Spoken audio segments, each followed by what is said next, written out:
지난해 12월 마지막 날에, 정확하게 12월 마지막 날에 저에게 한 어르신께서 카톡을 보내셨습니다.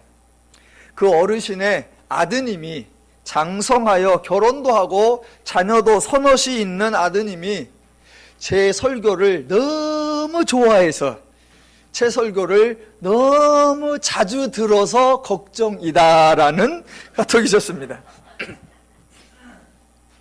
설교를 듣는 것 자체가 걱정이 아니라 제 설교를 하도 듣다 보니 기도를 안 해도 되는 것처럼 생각하는 게 걱정입니다 라는 그런 연락을 주셨어요. 그래서 제가 세 가지로 길게 카톡에 답장을 드렸습니다. 하나는 남자 장년 성도가 설교를 좋아해서 설교를 계속 듣는다면 그건 정말 귀한 일이고 기쁜 일이고 감사한 일이지 않느냐라는 거였습니다. 실제로 여러분도 주일에 교회 오셔서 설교 달랑 한 번 듣는 거 그것뿐이시잖아요. 여기서 설교 들으시고 주중에 한 번 더 들으시는 분 계세요? 안 들으시는 게 분명합니다. 만약 들으시면 설교 홈페이지 조회수가 그렇게 적을 수가 없습니다. 두 번째는 신앙생활을 하면서 말씀 듣는 걸 즐거워하는 중에 따로 간절하게 기도할 일이 없다면 그거 정말 복된 것이다 라고 설명을 드렸습니다. 만약 그 아드님이 교회도 안 나가고 설교도 안 듣고 삶도 어려운데 기도마저 안 한다면 신앙의 부모로서 정말 고민이실 겁니다. 그런데 교회 잘 나가, 예배 잘 드려, 설교를 너무 많이 들어서 걱정일 정도로 말씀을 듣는데 게다가 특별히 금식하며 철야하며 부르짖지 않아도 될 만큼 긴박하거나 절박한 일이 없다면 그것 또한 감사한 일 아니냐라는 게 저의 생각입니다. 많은 사람들이 기도 불안증이 있는 것 같아요. 그래서 꼭 기도할 일이 없어도 무조건 기도해야 된다 강박증이 있는 것 같습니다. 따로 기도할 일이 없을 만큼 삶이 형통하고 평안하다 그러면 형통함을 누리시고 평안함을 누리시면 됩니다. 세 번째는 제 설교를 듣고 기도를 안 해도 되는 것처럼 생각하는 게 걱정이라고 하셔서 저는 절대로 기도를 소홀히 하는 목사가 아니라고 그거를 증명하기 위해서 제가 극동방송에서 중보기도를 담당하기도 한다고 그 얘기를 꼭 했습니다. 그 방송 아니었으면 저는 기도도 안 하는 목사로 의심받을 뻔했습니다. 중보기도 땜빵에 기회를 주신 하나님과 극동방송에게 큰 감사를 드려야 되겠습니다. 오죽하면 오늘 설교 본문도 기도 본문이에요. 자, 오늘 한번 본문을 통해서 은혜를 나눠보겠습니다. 40장 7절부터 42장 22절까지는 한 가지 이야기가 길게 진행이 되고 있습니다. 등장인물이 좀 많고 사건이 복잡한 것 같아서 읽지는 않았는데 설교 중에 본문을 읽을 겁니다. 아주 간단하게 명쾌하게 한번 설명을 드려보도록 하겠습니다. 등장인물이 많아요. 그 중에서 저와 여러분이 세 사람을 주목하고 기억하시면 되겠습니다. 유다의 마지막 왕이 20번째 시드기야인데 바벨론의 느부갓네살이라는 왕이 유다를 침략해서 시드기야 왕의 눈을 뽑고 사슬로 결박하여 바벨론으로 끌고 가버렸습니다. 대신 유다 지역을 다스릴 새로운 통치자 꼭두각시를 하나 세워놨는데 그 사람 이름이 40장 5절에 나옵니다. 한번 읽어볼게요. 예레미야가 아직 돌이키기 전에 그가 다시 이르되 너는 바벨론의 왕이 유다 성읍들을 맞도록 세운 사반의 손자 아히감의 아들 그다랴에게로 돌아가서입니다. 그러니까 바벨론이 세워놓은 꼭두각시 통치자가 그다랴라는 사람입니다. 이스라엘로서는 정말 탄식할 만한 사건이 두 가지가 일어난 겁니다. 하나는 나라가 망했다라는 것이고요. 다른 하나는 더 이상의 유다의 왕이 없다라는 겁니다. 시드기야까지는 왕이라고 부르고 그다랴부터는 그냥 총독이라고 부릅니다. 그러니까 유다의 왕이 없어진 것, 특별히 다윗의 혈통을 이은 다윗 계보의 왕이 사라졌다라는 겁니다. 저와 여러분은 왕조 시대에 살고 있지 않기 때문에 실감이 나지 않겠지만 유다로는 다윗 혈통을 아주 중요시했습니다. 남유다에 여러 번 반란이 일어나고 반역이 일어난 적이 있습니다. 그렇게 왕을 죽이고 반역을 일으켰으면 반역자가 왕으로 등극하는 게 정상인데 남유다에서는 그러지 않았습니다. 반역을 해놓고도 반역자는 왕이 되지 않고 자기들이 죽인 그 왕의 아들 중에 한 사람을 새로운 왕으로 옹립을 해서 다윗의 혈통이 계속 이어지도록 해왔었습니다. 그런데 바벨론의 느부갓네살은 아마 의도적이었겠죠. 다윗과는 상관이 없는 왕의 혈통과는 무관한 그다랴라는 사람을 통치자로 세워서 이스라엘의 유다의 정통성을 중단시키려고 작정했던 것입니다. 그다랴가 새로운 통치자로 임명되었다라는 소식이 유다에 퍼지니까 사람들이 그다랴에게로 모여들었습니다.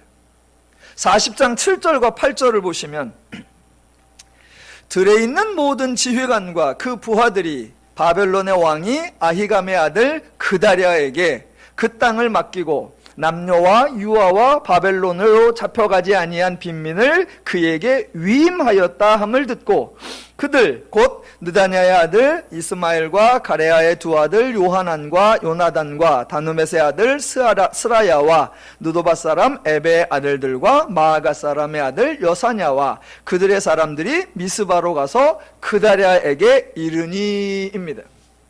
모인 사람이 또 있습니다.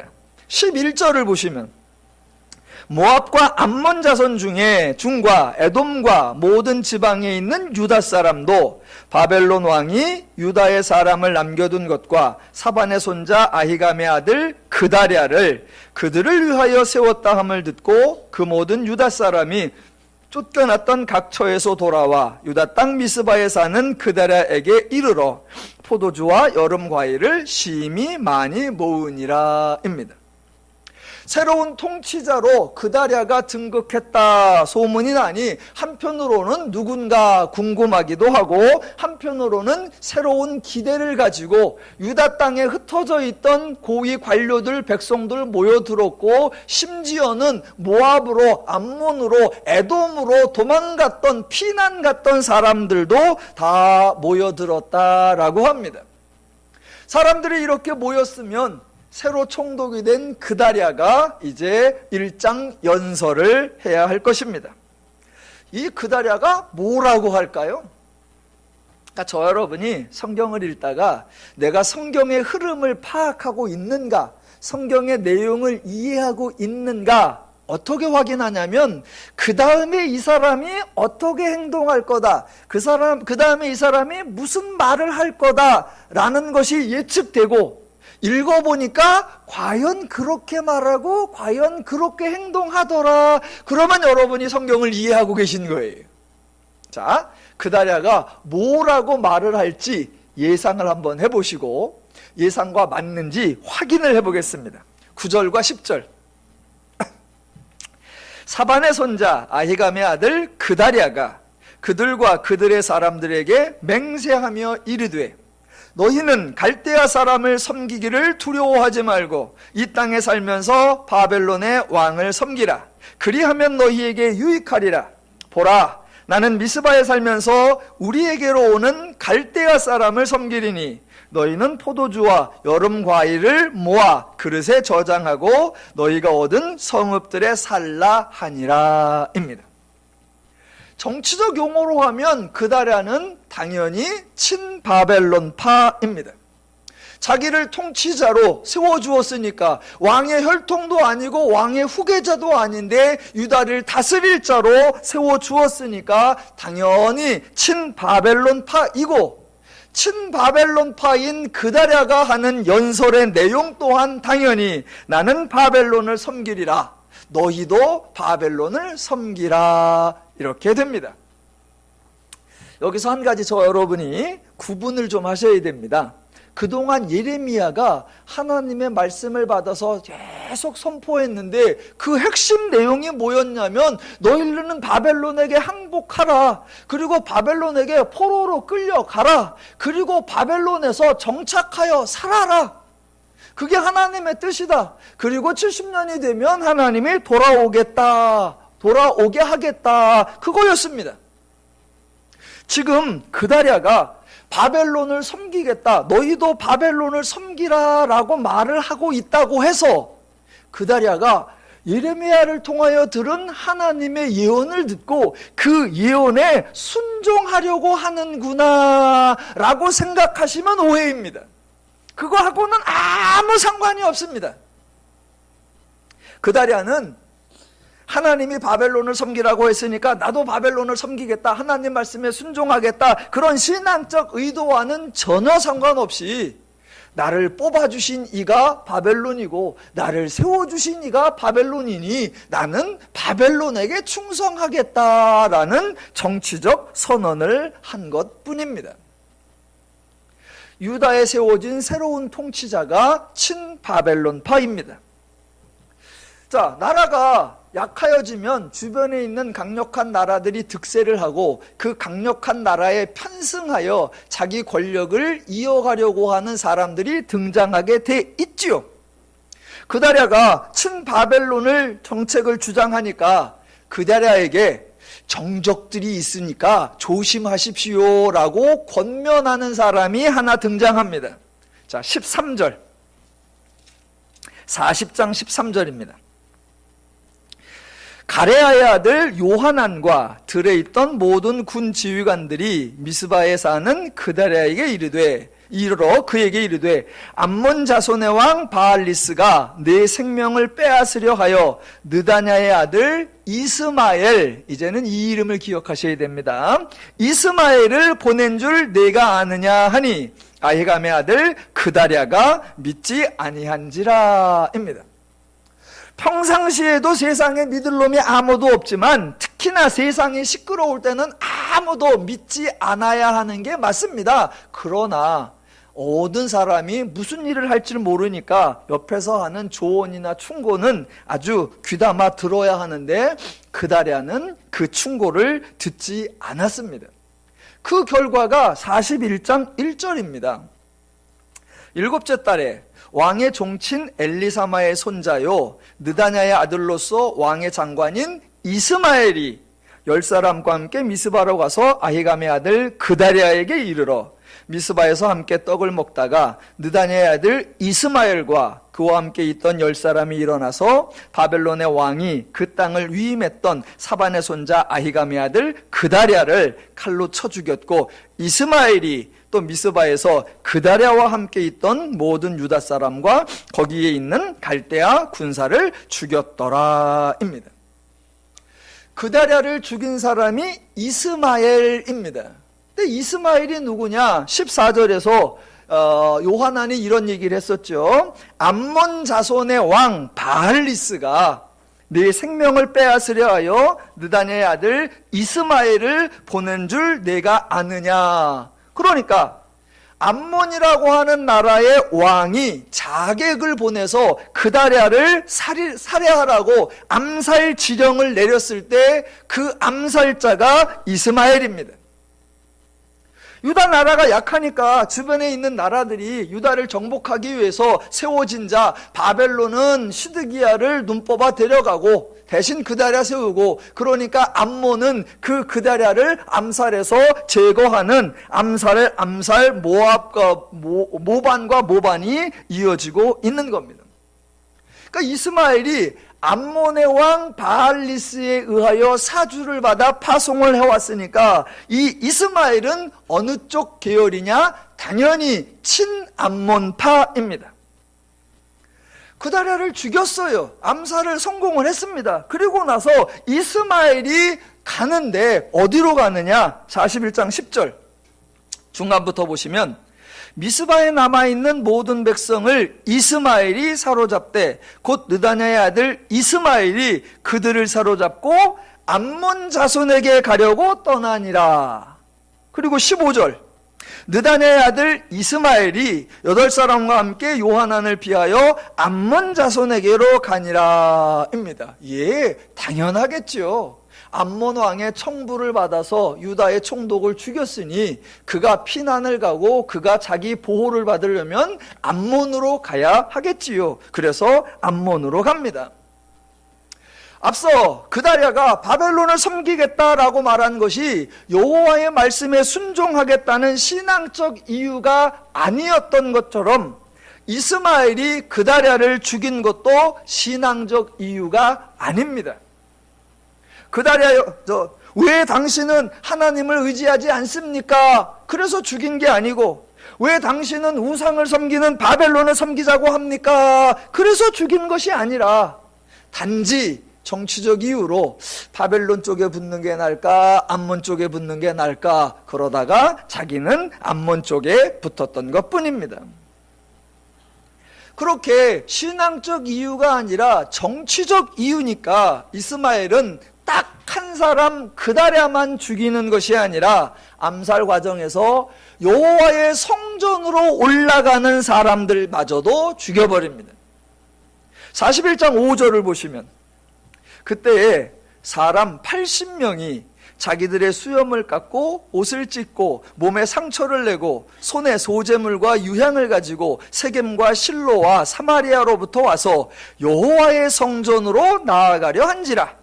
느다냐의 아들 이스마엘이 그들을 영접하러 미스바에서 나와 울면서 가다가 그들을 만나 아히감의 아들 그다랴에게로 가자 하더라. 그들이 성읍 중앙에 이를 때에 느다냐의 아들 이스마엘이 자기와 함께 있던 사람들과 더불어 그들을 죽여 구덩이 가운데에 던지니라 입니다. 지금 유다에 친바벨론파 세력이 있고 친암몬파 세력이 있습니다. 둘뿐이냐? 아니요, 하나가 더 있습니다. 앞서 그다랴에게 암살범이 왔으니까 조심하라 라고 충고를 했던 사람이 있습니다. 다시 한번 보겠습니다. 40장 15절.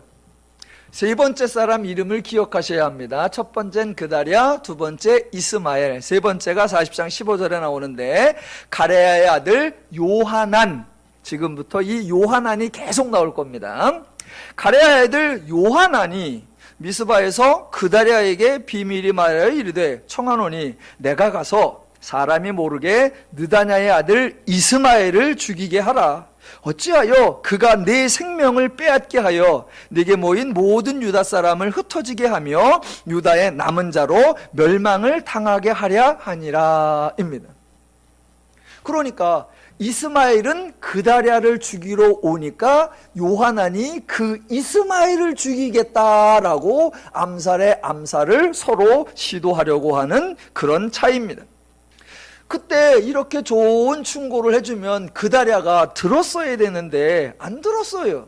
그래서 40장 16절 그러나 아히감의 아들 그다랴가 가레야의 아들 요하난에게 이르되 내가 이 일을 행하지 말 것이니라. 내가 이스마엘에 대하여 한 말은 진정이 아니니라 하니라 라고 했다가 실제로 암살을 당합니다. 그렇다면 그다랴는 친바벨론파, 이스마엘은 친암몬파, 그러면 요하난은 오직 유다의 장래를 걱정하는 우국지사일까요? 난세의 영웅이 난다고 했는데 과연 요하난은 오직 국가와 백성의 안위를 위하는 우국 충정에 빛나는 열사일까요? 아니면 여호와 신앙을 신실하게 지키려고 하는 신앙인일까요? 41장 11절을 보시면 실체가 확인이 됩니다. 가레야의 아들 요하난과 그와 함께 있는 모든 군 지휘관이 느다냐의 아들 이스마엘이 행한 모든 악을 듣고 모든 사람을 데리고 느다냐의 아들 이스마엘과 싸우러 가다가 기브온 큰 물가에서 그를 만나매입니다. 여기까지만 보면 그다랴를 암살한 암살자를 처단하러 가는 것 같습니다. 그때 암살자인 이스마엘이 암몬으로 도망을 가니까 요하난이 그 이스마엘을 만났는데 하는 행동이 조금 이상합니다. 16절, 가레아의 아들 요하난과 그와 함께 있던 모든 군 지휘관이 느다냐의 아들 이스마엘이 아히감의 아들 그다랴를 죽이고 미스바에서 잡아간 모든 남은 백성 곧 군사와 여자와 유아와 내실을 기브온에서 빼앗아 가지고 돌아와서 애굽으로 가려고 떠나 베들레헴 근처에 있는 게롯기맘에 머물렀으니입니다. 아니 기껏 친암몬파 암살자를 쫓아내더니 자기는 어디로 가느냐? 애굽으로 갑니다. 그러면 요하나는 무슨 파다? 예, 친애굽파입니다. 결과적으로 하나님의 나라 유다에 친바벨론파 있고 친암몬파 있고 친애굽파 있는데 없는 게 하나 있습니다. 누구는 없다?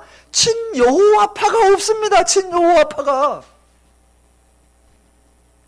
하나님께서 선지자를 통하여 계속 내가 너희 하나님이고 내가 너희를 도와주겠다, 내가 너희를 회복하겠다 그렇게 말씀해 오시는데도 하나님은 전혀 귀담아 듣지 않고 하나님을 따르겠다는 사람은 없고, 한 사람은 바벨론으로, 한쪽 세력은 암몬으로, 한쪽 세력은 애굽으로 완전히 나라가 콩가루입니다. 자, 여기까지가 40장과 41장의 유다의 상황에 대한 설명이었습니다. 자, 요하난이라고 하는 사람이 애굽으로 가려고 떠났다라고 했습니다. 그러니까 41장 17절에 요하난 일행이 애굽으로 떠나려고 했다는 그 사실을 기억하고 계셔야 합니다. 만약 그것을 알지 못하고 지금부터 42장을 읽을 건데 41장 17절을 모른 채 42장부터만 읽으면 요하난과 그 일행이 정말 신앙이 대단한 사람인 것처럼 착각할 수 있을 정도입니다. 자, 42장 1절을 보겠습니다. 이에 모든 군대의 지휘관과 가레야의 아들 요하난과 호사의 아들 여사냐와 백성의 낮은 자로부터 높은 자까지 다 나와 선지자 예레미야에게 이르되, 당신은 우리의 탄원을 듣고 이 남아있는 모든 자를 위하여 당신의 하나님 여호와께 기도해 주소서. 당신이 보는 바와 같이 우리는 많은 사람 중에서 남은 적은 무리이니 당신의 하나님 여호와께서 우리가 마땅히 갈 길과 할 일을 보이시기를 원하나이다 입니다. 와우, 이 구절만 갖고 큐티하면 와, 믿음적인 큐티, 신앙의 모델, 우리의 믿음의 선진, 별별 아름다운 얘기가 다 나올 것 같습니다. 그러나 성경은 절대로 한 구절, 한 장면, 한 사건만 보시면 안 됩니다. 앞뒤를 잘 보셔야 합니다. 요하난이 하나님에 대하여 뭐라고 하느냐? 당신의 하나님이라고 말한 것에서 아하, 이 사람 신앙 수준이 바닥이구나 눈치를 채셔야 합니다. 더 나아가 당신의 하나님 여호와께서 우리가 마땅히 갈 길과 할 일을 보이시기를 원하나이다, 이런 말이 나온다고 해서 감동을 받으시면 안 되고 어이없어 하셔야 한다라는 겁니다. 큐티하면 다 밑줄 쳤겠지요? 큐티 제목, 마땅히 할 일과 마땅히 갈 길, 나도 그 길을 따라가리라. 비바람이 보라도 눈보라가 쳐도, 눈보라 칠 때는 집에 계세요 그냥. 그러니까 앞뒤 없이 그냥 큐티하면 큰일 납니다. 그렇게 멋있는 말을 했는데 감동받으면 안 되고 어이없어 하셔야 한다니까요. 왜냐하면 아니 그동안 하나님이 말씀을 적게 하셨습니까? 이스라엘이 마땅히 갈 길 가르쳐 주지 않으셨습니까? 마땅히 행할 일 언급하지 않으셨습니까? 이스라엘이 가지고 있는 토라는 무엇이고 요시야 시대의 성전에서 발견된 율법책은 무엇이고 예레미야를 비롯한 선지자들이 수십 년 동안 수백 번 외쳤던 하나님의 예언은 도대체 무엇이란 말입니까? 또 예레미야와 바룩에게 내가 예언한 말을 두루마리 책에 기록해라 라고 했던 거, 그거는 다 어떡하고? 이제서 하는 말이 우리가 마땅히 행할 길과 마땅히 할 일을 알려주시옵소서. 이거 어이없는 겁니다. 그런데 이렇게 어이없는 행동이 예레미야의 시대에도 발생했었는데 안타깝게도 오늘날 이 시대 이 순간에도 반복되고 있다라는 겁니다. 하나님은 이미 말씀을 주셨는데 성경을 읽지 않고 하나님 말씀을 간구합니다. 성경을 배우지 않고 하나님 말씀을 알려주세요. 성경을 읽지 않고 하나님의 뜻이 무엇인지 알게 해주세요. 이미 주신 하나님 말씀을 거부하는 사람들이 계속해서 새로운 뜻, 새로운 말씀을 알려달라고 하는 거, 그거 말이 되지 않습니다. 여러분, 말이 되지 않는 사람은요, 말을 아주 멋있게 합니다. 정말 멋있는데 어이없는 말, 어이없게 멋있는 말, 그게 42장 5절과 6절입니다. 자, 요한한 일행이 하는 말입니다. 그들이 예레미야에게 이르되 우리가 당신의 하나님 여호와께서 당신을 보내사 우리에게 이르시는 모든 말씀대로 행하리이다. 여호와께서는 우리 가운데 진실하고 성실한 증인이 되시옵소서. 우리가 당신을 우리 하나님 여호와께 보냄은 그의 목소리가 우리에게 좋든지 좋지 않든지를 막론하고 순종하려 함이라. 우리가 우리 하나님 여호와의 목소리를 순종하면 우리에게 복이 있으리라 하니라 입니다. 큐티할 거 많죠? 그런데 이런 표현을 전문용어로 뭐라고 하느냐, 기억하셔야 됩니다. 이런 표현을 전문용어로 사탕발림이라고 합니다. 사탕발림. 그러니까 말에 속으시면 안 됩니다. 특별히 멋진 말, 좋은 말, 화려한 말, 달콤한 말에 속으시면 절대로 안 됩니다. 각오가 있고 다짐이 있고 의지가 있고 맹세가 있고 투철한 열정이 드러나는 말, 그런 말에 속으시면 절대로 안 됩니다. 성경의 앞뒤 흐름을 놓치면 그저 표현되어 있는 대로만 이해를 하시면 엉뚱한 곳에서 은혜를 받고 엉뚱한 것을 닮아가려고 한다라는 겁니다. 지금 쭉 읽었는데 과연 이게 그런 뜻인가 아닌가 확인을 해보겠습니다. 우리 하나님은 사람들이 사탕발림을 하든 어거지를 쓰든 때를 쓰든 하나님은 들어주세요. 귀가 얇아서 팔랑귀나 다 들어주시는 분이 아니라 속이 워낙 넓으시니까 일단 모든 소원함, 간절함을 하나님이 들어주세요. 얼토당토하는 요구까지 다 들어주십니다. 그동안 주신 말씀은 귀담아 듣지 않다가 이제사 마땅히 할 일과 마땅히 갈 길 알려달라. 그러니까 또 알려주세요.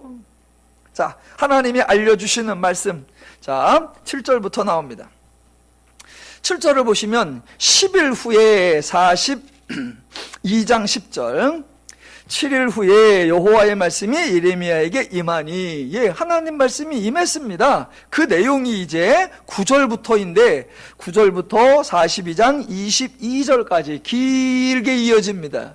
그렇게 긴 말씀 중에 하나님의 응답이 3번 반복이 됩니다. 그래서 3번으로 나누어 보겠는데 첫 번째가 9절부터 14절입니다. 여러분이 요한한 일행이라고 한번 생각을 해보시고 우리에게 마땅히 행할 길과 갈 길을 알려주시옵소서, 우리가 행하리이다, 좋든지 좋지 않든지 우리가 순종하리이다 라고 하셨던 여러분이 하나님의 응답을 들을 때 어떤 반응을 보이시는지 일단 들어보시겠습니다. 9절부터 14절. 그들에게 이르시되 너희가 나를 보내어 너희의 간구를 이스라엘의 하나님 여호와께 드리게 하지 아니하였느냐? 그가 이렇게 이르니라.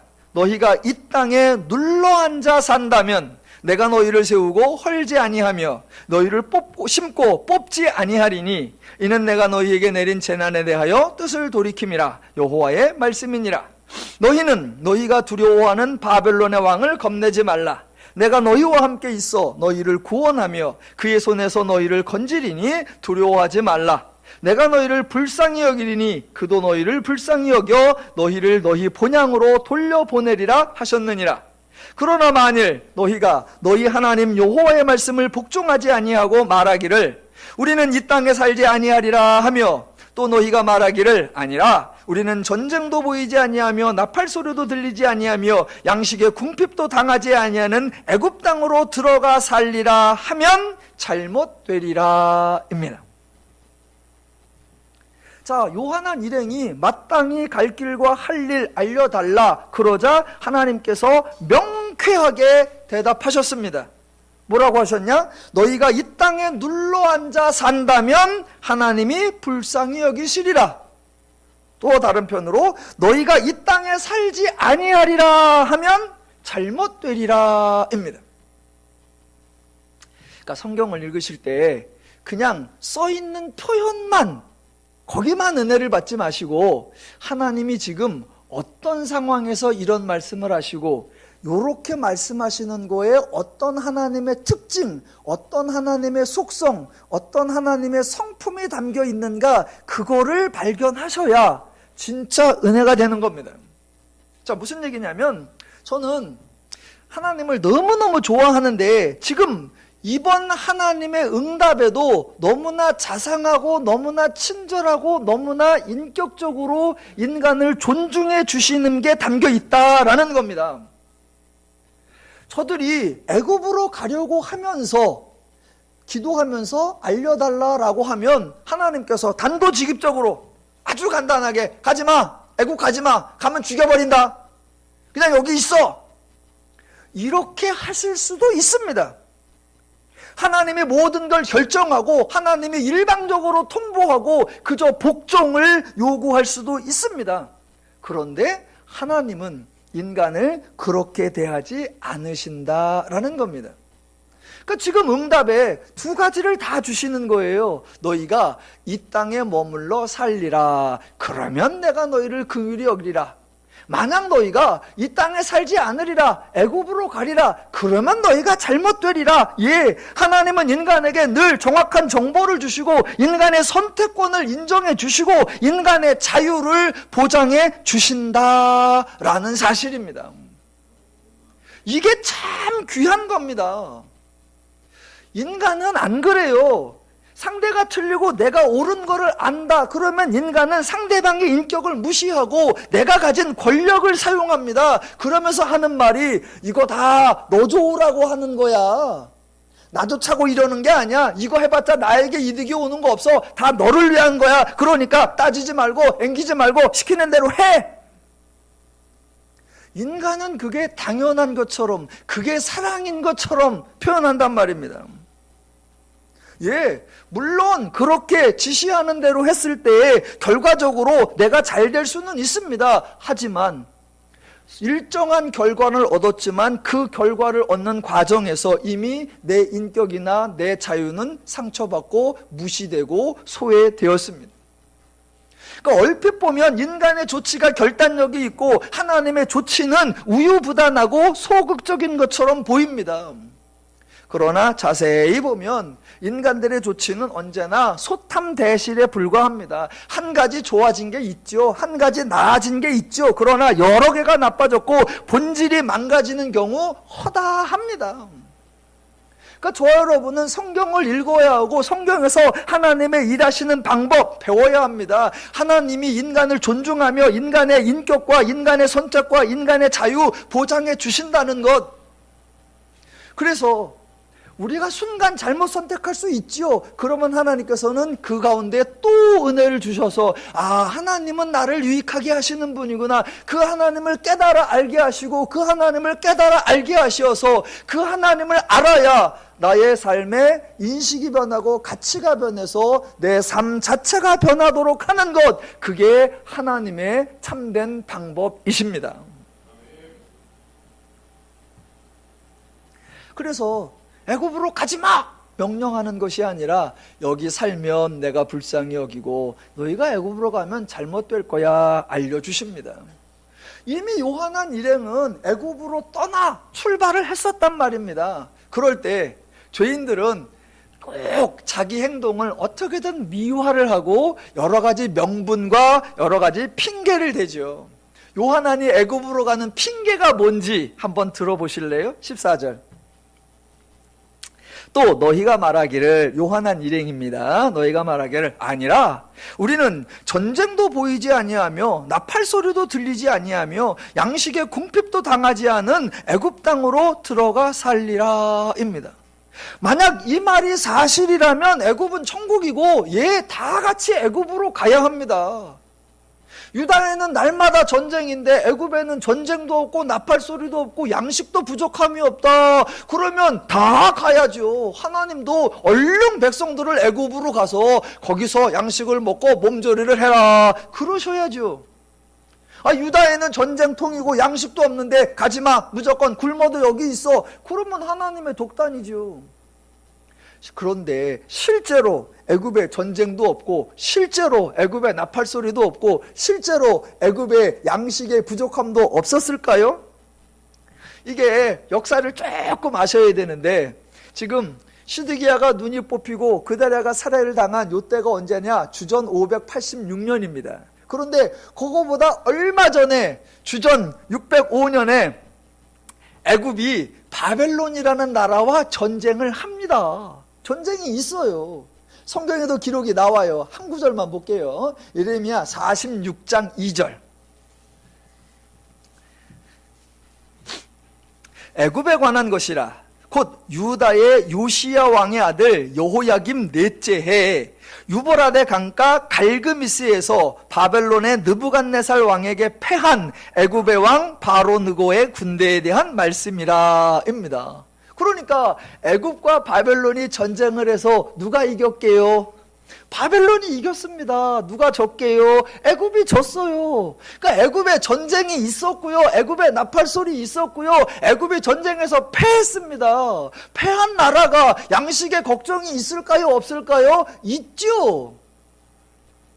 그러니까 지금 요한안이 애굽으로 도망가면서 거기는 전쟁도 없고 나팔 소리도 없고 양식에 궁핍합도 없다라는 말은 사실이다, 뻥이다?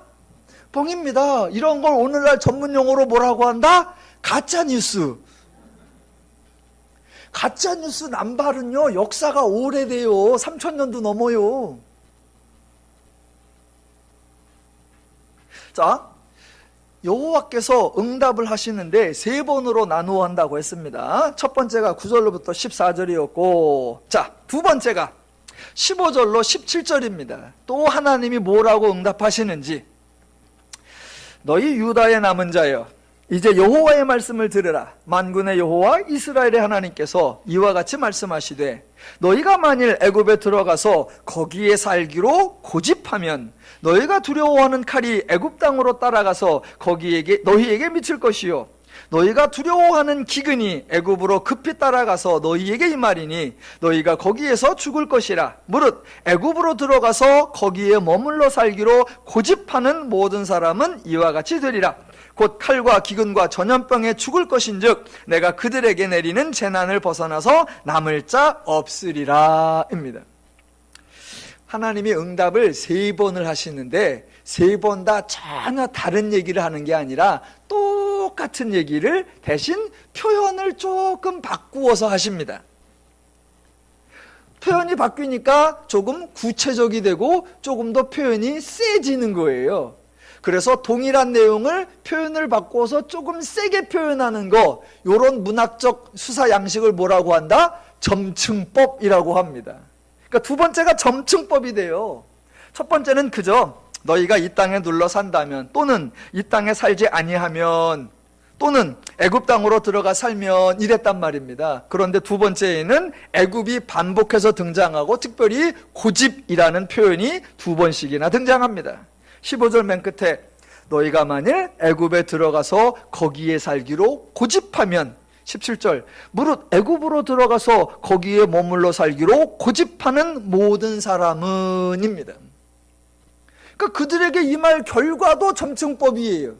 첫 번째는 그저 잘못되리라, 15절 끝에 그랬습니다.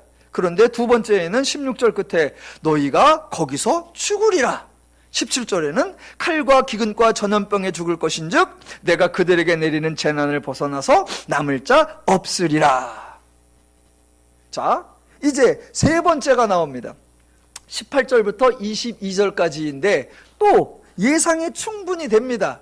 하나님의 표현이 조금 더 온유해질까요? 조금 더 살벌해질까요? 살벌해지죠. 그러니까 처음엔 원급이 나왔었고 두 번째는 점층법이 나왔습니다. 그럼 세 번째는 뭐다? 점점층층법. 예, 더 강력한 표현이 나오는 겁니다. 자, 18절부터 22절까지 한번 들어보십시오. 만군의 여호와 이스라엘 하나님께서 이와 같이 말씀하시되 나의 노여움과 분을 예루살렘 주민에게 부은 것 같이 너희가 애굽에 이를 때에 나의 분을 너희에게 부으리니 너희가 가증함과 놀램과 저주와 치욕거리가 될 것이라. 너희가 다시는 이 땅을 보지 못하리라 하시도다. 유다의 남은 자들아, 여호와께서 너희를 두고 하신 말씀에 너희는 애굽으로 가지 말라 하셨고 나도 오늘 너희에게 견고한 것을 너희는 분명히 알라. 너희가 나를 너희 하나님 여호와께 보내며 이르기를 우리를 위하여 우리 하나님 여호와께 기도하고 우리 하나님 여호와께서 말씀하신 대로 우리에게 전하라. 우리가 그대로 행하리라 하여 너희 마음을 속였느니라. 너희 하나님 여호와께서 나를 보내사 너희에게 명하신 말씀을 내가 오늘 너희에게 전하였어도 너희가 너희 하나님 여호와의 목소리를 도무지 순종하지 아니하였은즉 너희가 가서 머물려고 하는 곳에서 칼과 기근과 전염병에 죽을 줄 분명히 알지니라 입니다. 여러분, 하나님께서 응답을 3번이나 하셨다라는 건 그저 너희들 잊어버릴까봐 내가 여러 번 한다 그런 차원이 아니라 그렇게 3번을 말씀하시는 만큼 하나님의 책임, 하나님의 역할, 하나님의 보호, 하나님의 의지를 담아내고 있다라는 것을 깨달아내셔야 합니다. 그만큼 너희를 내가 보호하고 싶고 그만큼 내가 너희를 구원하고 싶다라는 겁니다.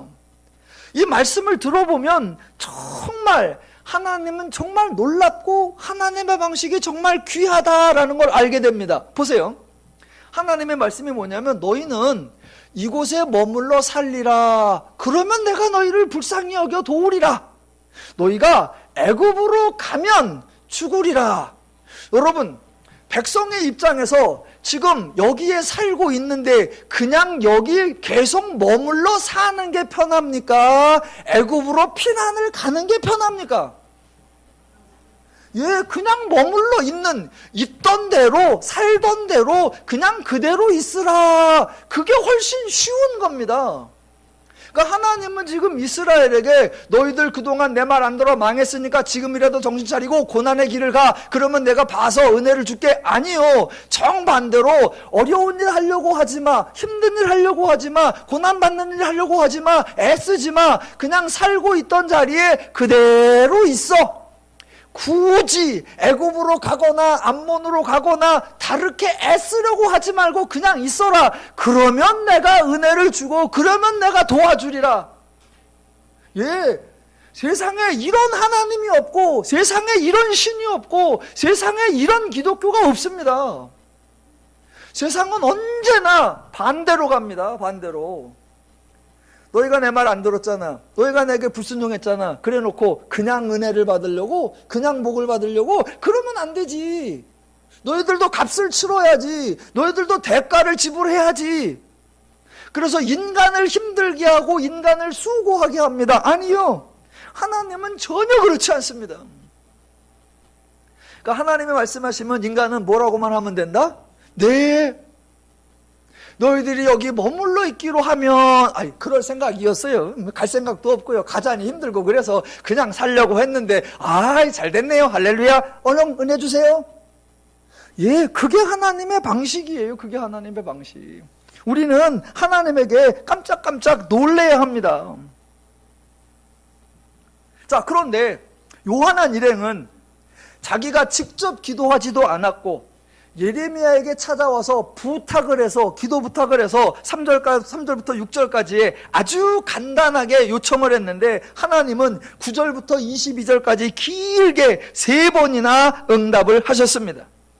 자, 그러면 하나님의 응답이 같은 내용을 다른 표현으로 3번을 반복했으니까 요한한 일행이 하나님의 응답을 분명하게 들었을 겁니다.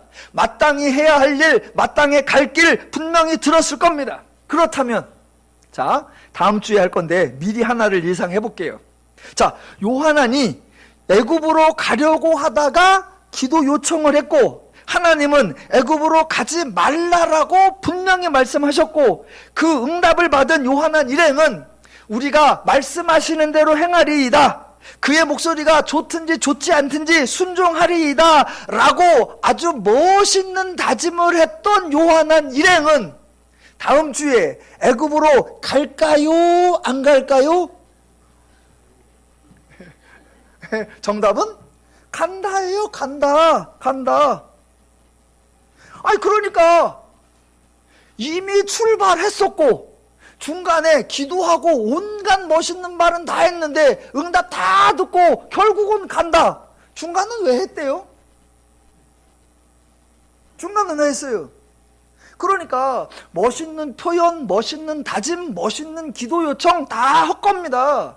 그러니까 42장을 한마디로 말하면 뭐가 되느냐? 예, 종교쇼예요. 종교쇼, 종교행위, 종교 이벤트.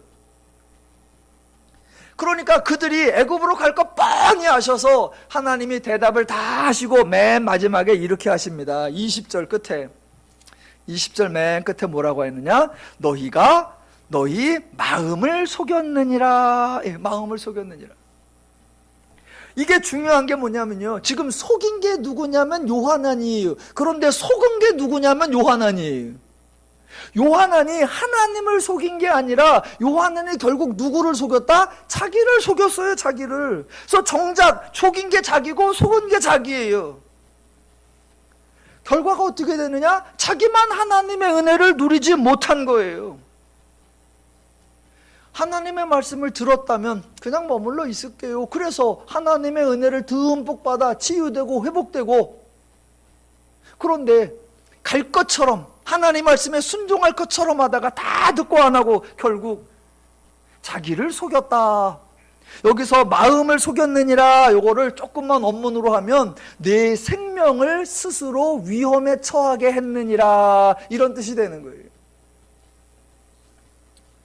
자, 요한안 행적이 다음 주에 이제 어떻게 될 건가 조금 더 확인을 하겠고요. 마지막으로 이들이 오늘 중간에 본문에서 하나님 앞에 기도했다, 기도 응답받았다라고 했는데, 그러니까 이미 애굽을 가려고 출발했고 끝나고도 애굽을 갔으니까 이 중간에 나오는 기도 이벤트가 뭐냐? 한마디로 하면 뻥이고요, 두 글자로 하면 구라예요. 그러니까 종교쇼, 종교행위, 종교 이벤트에 절대로 속으면 안 됩니다. 그래서 오늘 마지막으로 기도에 대해서 한마디만 하고 말씀을 마쳐보겠습니다. 타종교하고 기독교하고 많은 차이가 있는데 그 중에 차이점 하나를 또 강조하자면, 기독교는 신과, 즉 하나님과 인간이 직접적인 교통을 한다. 다른 표현으로 하면 하나님과 인간 사이에 인간 중재자가 없다라는 겁니다. 이거를 디모데후서 2장 5절에는 이렇게 나옵니다. 하나님은 한 분이시요 또 하나님과 사람 사이에 중보자도 한 분이시니 곧 사람이신 그리스도 예수라입니다. 제가 목사입니다만 목사 또는 목회자는 절대로 여러분의 신앙 중간 대리인이 아닙니다. 신앙 대리인이 아니에요. 여러분이 하셔야 할 일을 저에게 부탁하면 안 되고, 여러분이 하셔야 되는 믿음의 역할을 저에게 대신해달라고 하시면 안 됩니다. 자, 기도와 관련해서 구약에서는 저와 여러분이 오늘도 살펴봤듯이 이스라엘이 자기들이 기도하지 않고 사사나 사무엘이나 선지자들에게 대신 부탁을 했습니다. 늘 당신이 하나님께 여쭈어서 당신의 하나님께 구해달라. 물론 아무리 응답을 전해줘도 그들이 듣지 않았지요. 그러니까 구약에서는 자기들은 기도를 일체하지 아니하고 대신 기도해달라고 합니다. 신약은 조금 다릅니다. 신약의 서신서를 보면 바울이나 베드로나 이런 사람들이 교회들에게 편지를 써서 너희도 나의 사역을 위해서 기도해달라라는 부탁을 합니다. 그렇게 기도해달라는 부탁을 신약에서는 중보기도라고 합니다. 그런데 중보기도라는 말을 오해하시면 안 되는데, 중보기도라는 말은 당신이 중보자가 되어서 우리를 대신하여 기도해 주십시오 라는 의미가 아니라, 중보기도의 사전적 의미가 뭐냐면 자기 자신이 아닌 타인을 위한 기도입니다.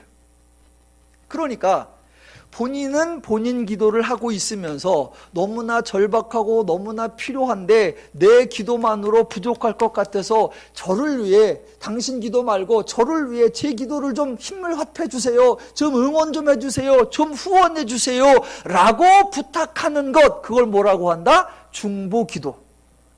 그러니까 구약에는 중보기도가 아니라 대리기도입니다. 나를 위해 기도해 주세요, 저도 기도할게요가 아니라 나는 안 하니까 당신이 하나님께 당신이 다 해버려라. 대리기도. 그건 신앙의 모습이 아닙니다. 중보기도는 제가 하나님 앞에 기도합니다, 제가 하는 이 기도를 위해서 함께 기도해 주세요, 함께 응원해 주세요 라고 하는 거예요. 기독교 신앙에서 자신은 뒤로 물러난 채 대리자를 대신 세우는 것, 중개자를 세우는 것, 그런 건 없다라는 겁니다. 특별히 기도에 관련해서 성도님들은 종종 자신의 기도를 목회자에게 부탁하는 경우가 있습니다. 또 목회자는 마치 자기가 중보자라도 되는 양, 기도의 권세와 능력이 있는 양 기도를 자처하고 안수를 남발하는 경우도 있습니다. 그러나 원래 기도는 본인이 하나님께 구하는 것이고, 내가 그렇게 구했더니 하나님이 응답을 하신다. 그러면 하나님이 나를 돌보시는구나, 내가 그 하나님을 알게 되고 그 하나님을 고마워하고 그 하나님을 더욱 의지하게 하는 것, 그것이 성경이 말하는 기도의 선순환입니다.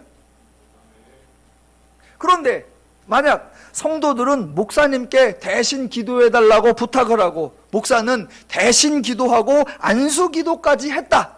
그때 만약 응답이 온다. 그러면 성도들은 이렇게 생각합니다. 목사님이 안수했더니 감기도 났네. 목사님이 안수했더니 뭐도 났네. 야, 우리 목사님 기도의 용사구나. 우리 목사님 기도빨이 세구나 라고 누구에게 집중한다? 목사에게요.